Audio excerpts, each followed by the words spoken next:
The Adventures of Michael and Maya, Stewards of the Land. Can we? Michael and Maya spoke the same instant.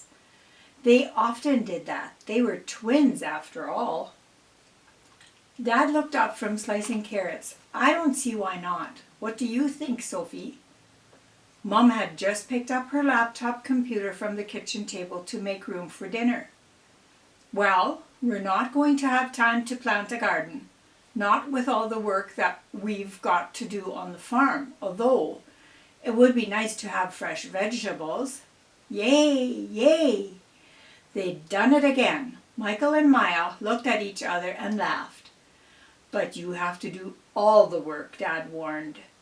This is our first season on the new farm. Mom and I are going to be very busy. We can do it, Michael said. I know we can, Maya added. Then it's a deal.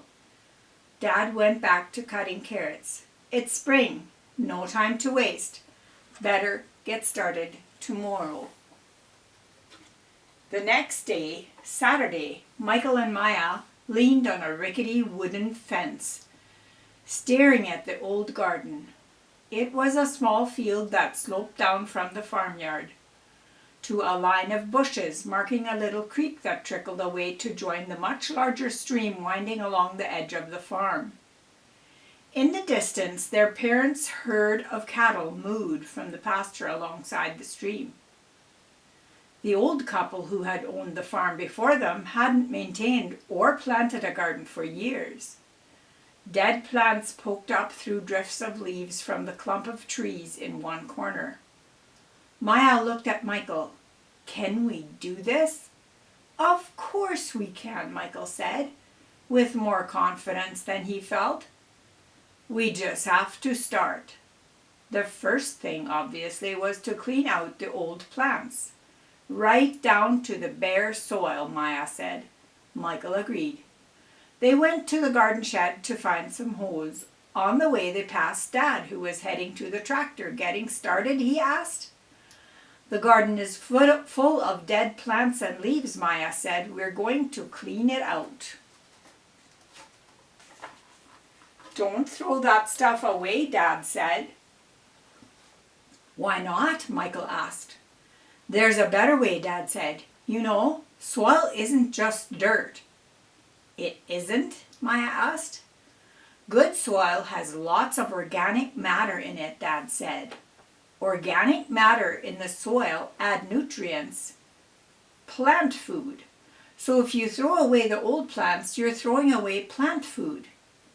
Should we just leave it there then? Michael asked. He looked back at the garden doubtfully. I've never seen a garden with a bunch of old plants and leaves in it. Well, I'm going to leave it in some of my fields, Dad said. It's called conservation tillage. Instead of cultivating everything, I leave what's left of the last crop, spread it with harrows, then plant the seeds directly into the soil. That doesn't work on gardens, but you can mulch them.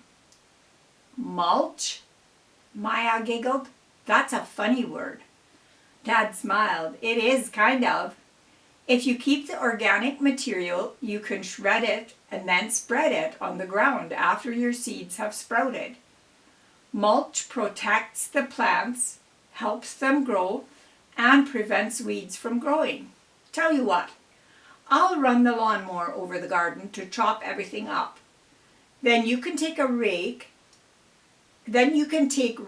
Can rake it into bags and spread it on later. We can keep grass clippings from the yard too. After Dad had finished going over the garden with the mower, the twins worked hard all day. At the supper table, Michael and Maya compared their hands. I've got blisters, Michael said woefully. I've got blisters on top of my blisters, Maya said. One word, kids, Mom said. Gloves. She held out a bowl. More mashed potatoes? The next day the twins rode into town with Mom and went into the garden supply store to buy seeds. What should we buy? Michael asked Maya as they stared around the racks of seeds and tools. Mom had taken them by the bank so they could take out some of the money they'd saved from their weekly allowance. Maya went over to the seeds. I like tomatoes and carrots. There are peppers and radishes and... What is kohlrabi? I don't know, Maya said. Buy it and let's find out. Back at the house, they ran into the garden with their garden tools and started putting the seeds into the ground. Out in the field, they could hear Dad's tractor. He was seeding just like them.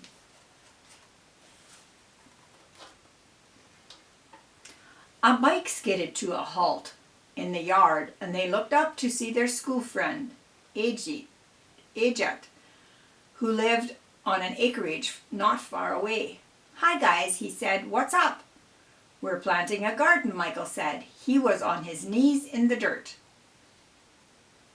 Ajit came over to the fence. "All at once?" he asked. Maya stood up and brushed dirt from her hands. "Sure," she said. "Why not?" "My mom gardens," Ajit said doubtfully, "and she plants different stuff at different times." Maya looked at Michael.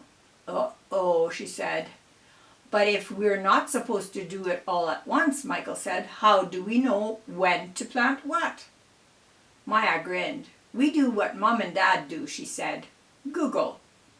They all went into the kitchen. Mom was just getting up from the computer. "How's it going?" she asked. "We need to look something up," Michael said. "May we use the computer?" "Sure," Mom said.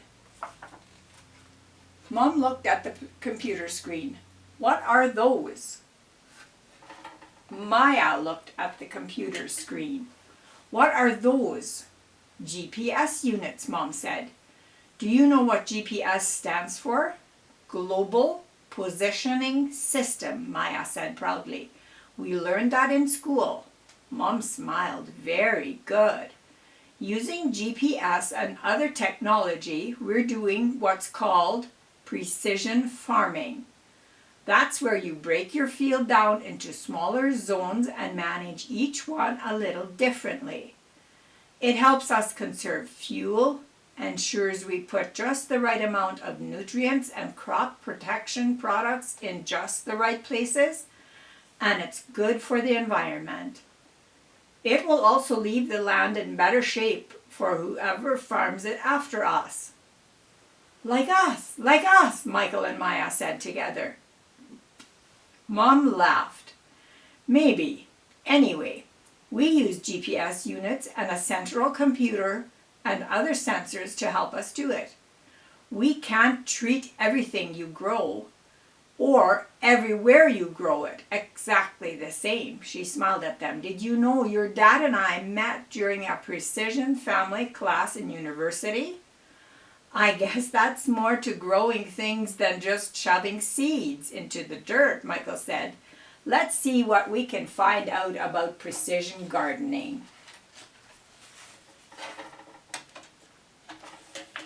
2 hours later, they were back in the garden. Some of what they had planted would be fine, but according to what they'd read, some of it wouldn't grow at all the way they had planted it.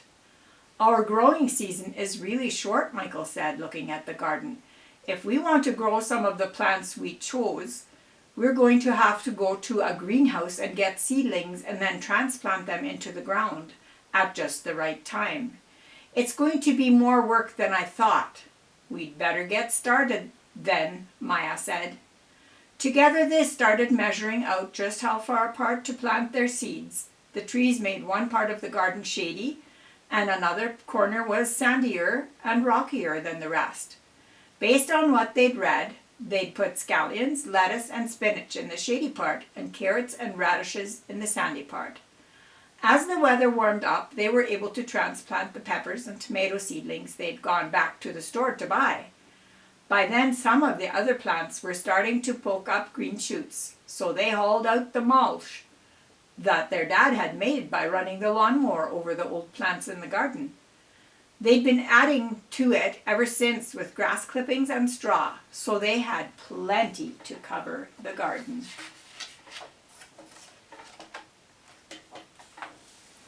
We should fertilize, Michael said, the last Saturday before school let out for the summer.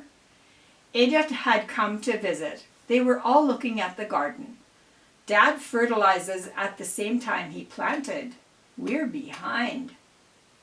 I saw some garden fertilizer in the shed, Maya added. I'll go get it. She came back with a small bag. Edith looked alarmed. Read the safety instructions, he said. My mom always wears gloves when she handles fertilizer. Maya peered at the bag. You're right, she says. It says avoid skin contact. Good thing Mom made us buy those gardening gloves. I'll get them. She went into the house and came back with gloves for each of them. Together the three of them spread the fertilizer granules over the garden. Oops, Michael said as a big pile fell onto some of the tomatoes. Oh well, guess they'll grow really well there.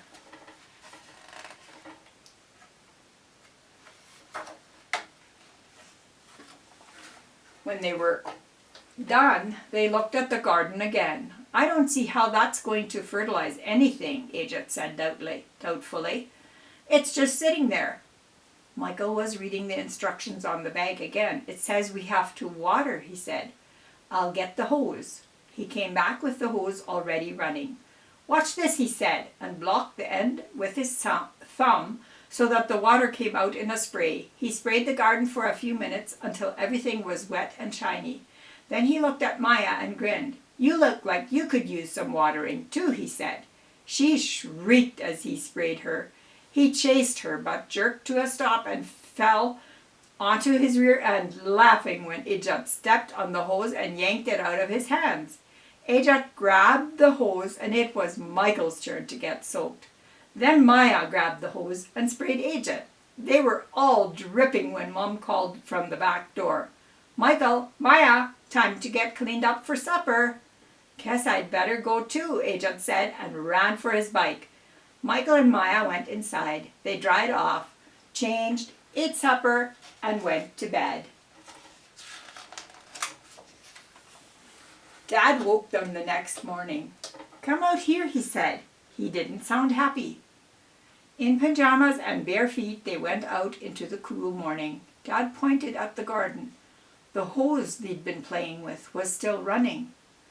Overnight, it had carved a narrow gully through their garden, washing away a whole row of parsley. Dad took them down to the end of the garden. Look at this, he said. They'd left the bag of fertilizer, which still had quite a bit left in it, the day before, down at the end of the garden where the creek trickled by, on the other side of the row of low bushes. The fertilizer bag looked empty now. All that extra fertilizer got washed away, Dad said. Do you think that's good for the environment? No, Dad. No, Daddy. Fortunately, Dad said, the farmer who owned this land before us maintained these bushes along the creek and let native grasses grow between the garden and the creek bed too. That will have trapped most of the fertilizer and prevented it from getting into the water. It's called riparian management, and it's something I'm working really hard to keep doing well.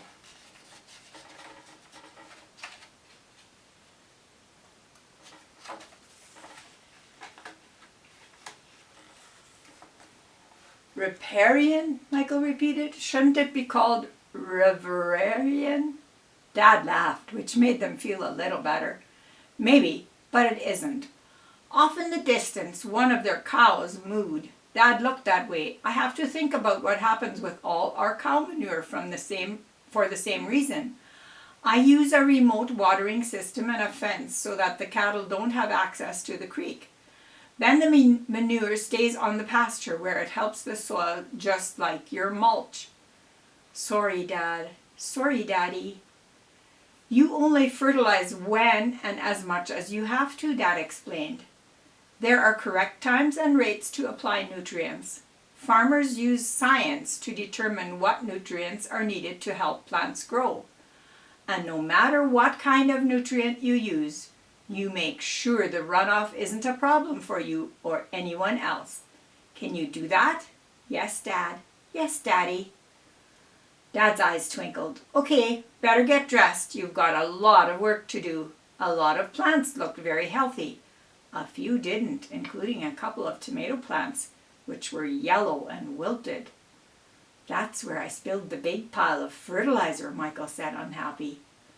I guess more fertilizer isn't necessarily better. As the summer continued, some of the plants' leaves started to look like Swiss cheese. At supper one evening, they talked to Mom and Dad about it. We think bugs are eating our garden, Maya said. What should we do? You're in luck. Azami Kira is an agronomist in town. I've asked her to come out tomorrow and examine our fields. We've got something eating our plants too. She can look at your garden while she's here. When she met her the next day, Maya liked Azami a lot. That's a pretty name, she said. Azami laughed. It means the flower of a thistle in Japanese, she said. Maybe not the best name for an agronomist. Michael showed her the plants that were being eaten. Azami studied the garden carefully, then she stood brushing the dirt from her knees. You've got potato bugs, she said. Do we need to spray or something, Michael said. Azami shook her head. No, she said. Like I told your parents, yes, there are insects, but not enough to do major damage right now. Tell you what, I'll show you how to monitor them, and if the number gets too high, then I'll suggest something. Monitor bugs, Maya protested. Yuck. But in fact, she discovered as the summer went along, she kind of enjoyed getting down on her knees with a magnifying glass and looking at bugs. Maybe I'll be an agronomist someday too, she told Michael.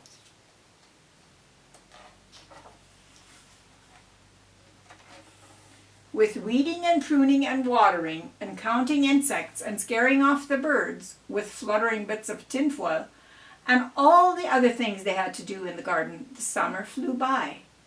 Before they knew it, it was time to harvest their garden. They weren't the only ones harvesting. Out in the field, Mom and Dad were taking turns driving the combine and hauling grain to the bins. Our crops look pretty good, Dad said to them one night at supper. How would yours? Michael and Maya grinned at each other. Our garden is beautiful, Maya said. I can't believe we grew all those vegetables ourselves. We're proud of you, Mom said. There's more than we can eat, though, Michael added. Dad laughed. We grow more than we can eat, too, he said. We grow it for other people to eat. That's what farming is all about. So here's what we'll do. On the second Saturday in September, they all piled into the truck and drove into town to the farmer's market. Mom and Dad helped them set up a booth. They took boxes from the truck and set them on the table. Then they put up a sign they'd carefully lettered at home the night before. Michael and Maya's homegrown veggies. It read, "Nothing tastes better." People drifted over and began exclaiming over the tomatoes and cabbages and parsley and carrots. Ajat showed up halfway through the morning. Remember that first day when you thought you could just stuff seeds in the ground and watch them grow, he asked. Thanks for your help, Maya said. Here, have a carrot. Munching happily, Ajat went off to find his mom. A man wearing a white coat with the words Shortgrass Bistro in fancy red letters over the pocket came up to the table. He took a close look at the vegetables, holding them up, turning them over. He didn't say a word. Michael and Maya exchanged glances. Can we help you? Michael asked at last. The man looked at him and suddenly smiled. I think I can help you, he said. I'm Chef Alberai from the Shortgrass Bistro. Your vegetables are beautiful. I'd like to feature them in our Eat Local dinner next week. I'll buy all you can spare and put your names in the program. That's wonderful, Mom said. The food you grow is good to feed people in the community. Just like the food we grow will feed people all over the country and maybe even on the other side of the world, Dad added. Wow, Michael said. Wow, Maya said. A woman with a camera around her neck came up to them smiling. "I'm Mary Prescott from the newspaper," she said. "Chef Albright told me he wants to feature your vegetables at the Eat Local dinner. Can I get your picture?" Maya and Michael looked at Mom and Dad, who smiled and nodded. The reporter took their photos. "What do you want to be when you grow up?" she asked them. "A farmer, a farmer." They'd spoken together again. The reporter laughed. "It's a lot of work," Michael said, "but it's worth it," Maya put in. Mom smiled at them, knowing that all your hard work is helping to feed people is the best feeling in the world. She smiled at Dad. "Wouldn't you say so?" "Absolutely," Dad agreed. He ruffled Michael's and Maya's hair. "I'm proud of you both." "Me too," Mom said. "We're proud of you too," Michael and Maya said together. They looked at each other and burst out laughing. Mom and Dad joined right in.